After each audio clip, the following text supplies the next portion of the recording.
Ke daerah, kami tadi sampaikan ini betul bahwa kita bergotong royong, DPR-nya juga biaya sendiri, minta vaksin dari pemerintah, mulai Kementerian Kesehatan kita buat ratak sendiri, kemudian kita minta tolong untuk nakes, ya kita bergotong royong saat ini ya.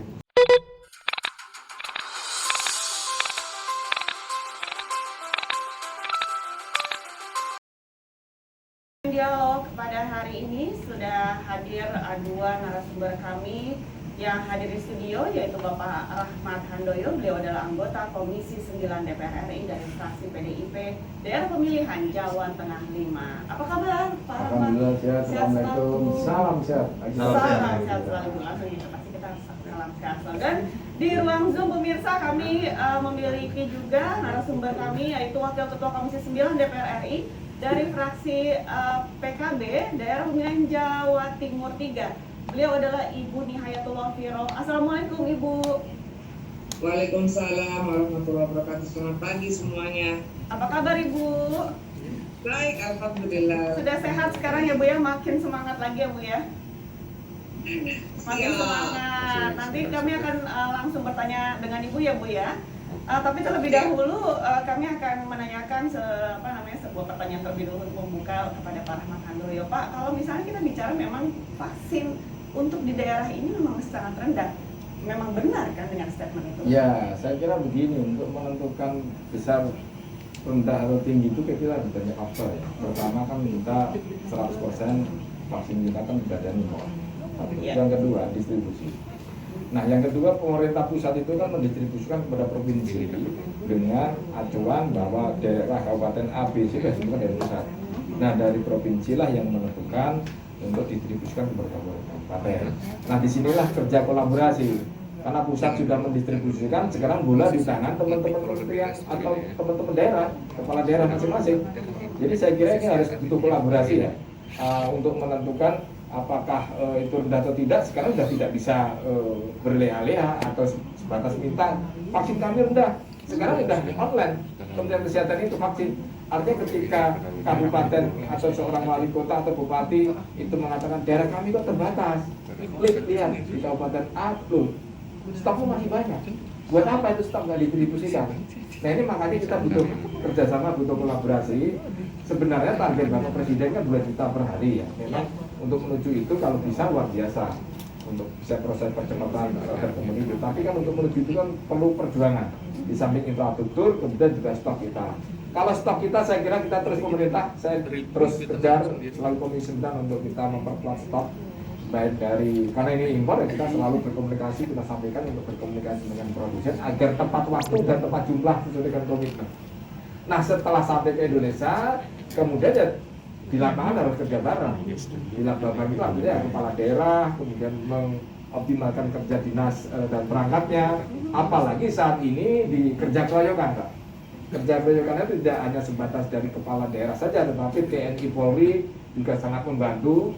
Dan saya kira juga cukup signifikan keberadaan jumlahnya itu juga saya kira kemarin kalau bahasa di media itu bisa sampai 30-40% yang dibantu oleh TNI Polri. Nah sekarang ini sisanya kan teman-teman dinas dengan yang lain yang tergantung di lapangan nanti kerjasama ya, kerjasama dengan tokoh-tokoh masyarakat, organisasi masyarakat, kemudian tokoh-tokoh keagamaan, organisasi keagamaan itu dalam rangka untuk mempercepat proses pendistribusian. Nah kalau toh rendah ya nanti kita diskusikan dengan pemerintah apa yang menjadi faktor penghambat atau apa yang menjadi faktor yang masih rendah ini. Tetapi secara nasional memang secara dunia kita juga sudah berterima kasih ya, nomor 6 ya. Secara dunia saya kira kita dalam rangka tidak punya produsen vaksin, kita dipercaya oleh produsen. Itu membuktikan bahwa pemerintah memang benar-benar sungguh-sungguh untuk melobi secara bisnis to bisnis maupun pemerintah dengan pemerintah, mitra kerja, mitra sahabat kita yang di luar negeri. Saya kira gitu. Tapi kalau kita lihat dengan kondisi akhirnya di daerah banyak sekali yang belum bisa melaksanakan vaksin dengan baik. Misalnya kalau tadi Bapak mengatakan bahwa ini sebenarnya daerah bolanya sudah di daerah. Nah, yang harus dilakukan apa sih secepatnya? Misalnya apakah perlu nggak sih misalnya teguran-teguran dari Kementerian Dalam Negeri karena memang di bawah mereka? Apakah memang ini perlu dilakukan? Kalau hingga saat ini juga belum sampai 50% loh Pak.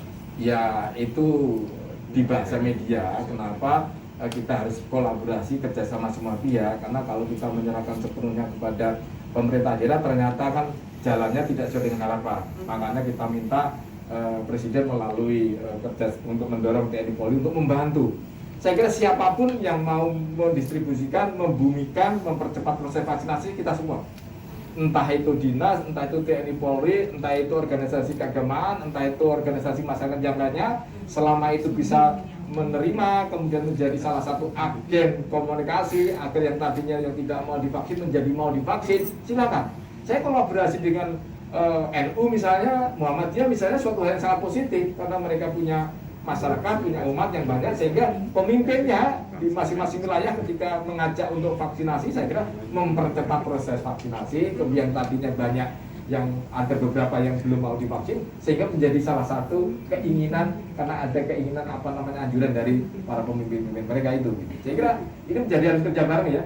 Kerja bareng ini harus kita day to day, kita update apa kendalanya. Kalau kendalanya ternyata stop, ya kita kejar ke pemerintah pusat. Tapi kalau pemerintah pusat sudah diserahkan kepada masing-masing daerah, jadi sekarang ini bola di tangan daerah. Begitu.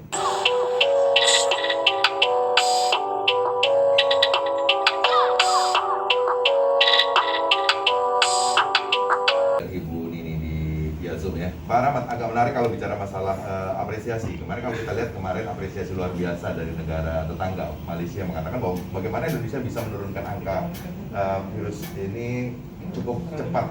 Nah, tapi di sisi lain Indonesia ngerasa bahwa banyak distribusi di daerah belum bisa maksimal. Apa yang harus dilakukan pemerintah saat ini untuk bisa minimal merasa bahwa apa yang sudah dibanggakan oleh negara-negara ini bisa semakin berjalan dengan Ya, pertama tentu kita berterima kasih pada seluruh bangsa ya, masyarakat, pemerintah, kita bergotong royong bisa kita melandaikan kasus COVID-19. Termasuk kita juga termasuk yang bersyukur ya, diapresiasi oleh negara lain kemudian menjadi contoh untuk cloning. Bagaimana bangsa Indonesia menjadi segera turun itu menjadi pertanyaan dari teman-teman media yang lain, termasuk bahasa politisi di Malaysia maupun negara yang lain. Nah, suatu hal tetapi ini nggak boleh kita berpuas diri.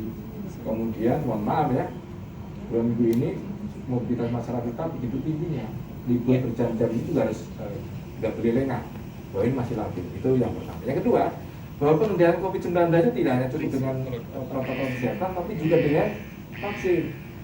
Tetapi juga vaksinasi tidak semata-mata menjadi mutlak untuk menjadi pengendalian, harus kolaborasi. Artinya banyak negara yang sudah 60% divaksin, kasusnya meledak 60%, 80%. Malaysia, Singapura, kemudian Israel, Inggris, Amerika yang terkini itu banyak divaksin, tapi harus tetap menggunakan protokol kesehatan meskipun 60% sudah divaksin penduduknya. Nah, kaitannya dengan tadi yang disampaikan oleh Bu Mbak Nini ya, memang ada benarnya juga, banyak benarnya. Tapi yang perlu saya sampaikan di sini adalah bahwa kita butuh kolaborasi, bahwa betul vaksin ini masih belum begitu banyak, tetapi kita harus akui, kita sadari bahwa saat ini kita 100% impor. Tidak bisa ya, terpaksa kita harus melobi agar tepat waktu dan tepat jumlah setelah komitmen dibentuk antara kita dengan para produsen dengan negara yang menghasilkan. Nah, salah satunya adalah saya mengilustrasikan begini. Kemarin 2 minggu yang lalu ketika kami rapat dengan Pak Menteri, salah satu contohnya di Sulawesi Selatan. Sulawesi Selatan itu ada sekitar 3 juta sudah di-drop di sana untuk 25 hari. Kenapa harus 25 hari? Kenapa tidak digeber cepat kepala daerah dengan mendistribusikan gitu ya? Kalau 3 juta disampaikan ke Sulawesi Selatan untuk 25 hari itu, kenapa tidak untuk 2 minggu kita percepat gitu ya? Sehingga proses itu salah satu. Karena ketika kita sampaikan ke Pak Menkes, ya sekarang kepala daerah juga tidak bisa serta-merta tidak semua online, bahwa di daerah atau kabupaten A, kabupaten B, provinsi A, provinsi B itu udah online. Jumlah yang didistribusikan pada daerah berapa juta, berapa puluh ribu, kemudian yang di drop stoknya masih berapa, nggak boleh di stok di daerah juga nggak boleh kan gitu. Tetapi juga di pusat juga tadi disampaikan oleh Bu Nini ya, kita harus cari missing linknya di mana ini, karena yang di Bio Farma juga masih banyak stok, sedangkan Bio Farma hanya sebatas ANSI membagi, sedangkan pembaginya berapa jumlahnya per kabupaten itu disesuaikan dengan Dirjen P2P ya. Itu tentu disesuaikan dengan kriteria level 1, 2, 3, 4 kan berbeda. Kalau Jakarta level 4 atau di daerah yang lain level 4, tentu kita akan gelontor dalam rangka untuk memperkuat imunitas tubuh kita. Nah, untuk itu saya kira apa disampaikan oleh Mbak Nini, saya sependapat bagus sekali ya, bagaimana kita bersama-sama bergotong royong, kemudian kita cari missing linknya, kalau saya kok tetap yang utama itu stok. Stok itu kan kita tergantungan dari impor, ya kita harus bersabar. Di saat rakyat kita sekarang antusiasnya luar biasa loh ya Mas Medi. Jadi kemarin itu saya berkunjung ke daerah, kami tadi sampaikan Mbak, ini betul bahwa kita bergotong royong, DPR-nya juga biaya sendiri, minta vaksin dari pemerintah, mulai Kementerian Kesehatan kita buat ratak sendiri, kemudian kita minta tolong untuk nakes. Ya kita bergotong royong saat ini ya. Yang didanai oleh pemerintah karena keterbatasan ya kita, ya ayolah kita bareng-bareng kerja bareng.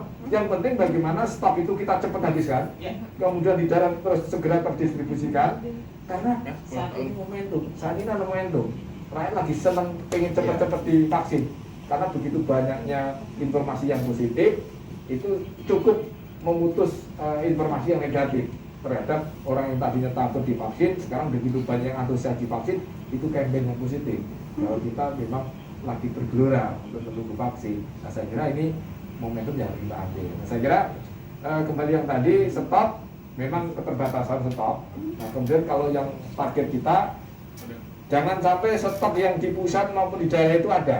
Tinggal bagaimana strateginya. Kalau ada itu diperuntukkan untuk vaksin yang strategi yang kedua.